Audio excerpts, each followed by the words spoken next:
Finalement, un autre point dont j'aimerais vous parler aujourd'hui, une déception que je veux vous partager. Vous savez, la semaine dernière, on a annoncé que notre comité de jeunes allait rencontrer des gens dans les résidences de personnes âgées, chez les aînés. C'est très intéressant.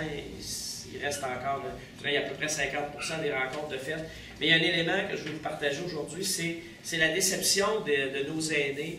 En 2009, il y a plusieurs bureaux de vote. Il y a des bureaux de vote qui avaient été organisés dans les résidences, donc ça permettait aux gens de voter sans nécessairement se déplacer. Des gens qui reconnaissent être capables quand même de se déplacer, mais pour qui, des fois, une courte distance est une énorme distance pour nous.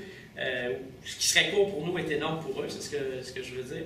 Alors, la dernière fois, le taux de participation était inférieur à 40% de Drummondville, et ça m'inquiète de voir qu'il y a des moyens qui avaient été mis en place, comme le vote dans des résidences d'aînés, qui ne sont pas reconduits. Alors, je pense que l'élimination de ces incitatifs-là ne sera pas de nature à favoriser une plus grande participation. Et c'est moi, ce que je souhaite, c'est que les gens aillent voter, qu'ils aillent voter en masse. C'est important d'augmenter le taux de participation. Je pense qu'il y a davantage de discussions dans la ville cette année. Ça devrait être de nature à contribuer à augmenter le taux de participation. Mais j'ai été vraiment touché de voir les gens qui me disaient pas plus tard qu'hier dans des résidences, écoutez, ici, il n'y a personne qui va aller voter, c'est compliqué pour nous, puis le 3 novembre, peut-être même le 27 octobre, peut-être que déjà il ne fera pas beau, nous autres, quand s'il neige un petit peu, ou si c'est plus froid, on ne veut pas sortir, tout ça, il y a quand même la possibilité pour les gens, et ça, il faut le souligner, la possibilité de demander le vote à domicile.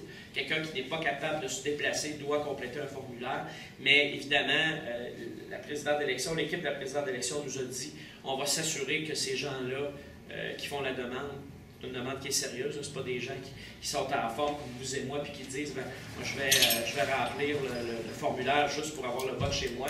Ils vont s'assurer que ça peut se faire, mais je trouve que dans une ville, municipalité amie des aînés, c'est un petit peu un message qui n'est pas cohérent qu'on envoie aux gens. Pour moi, il faudrait que les babines marchent avec les bottines. On est une ville amie des aînés. Bien, il faudrait permettre à ces gens-là, s'assurer que les personnes âgées puissent aller voter.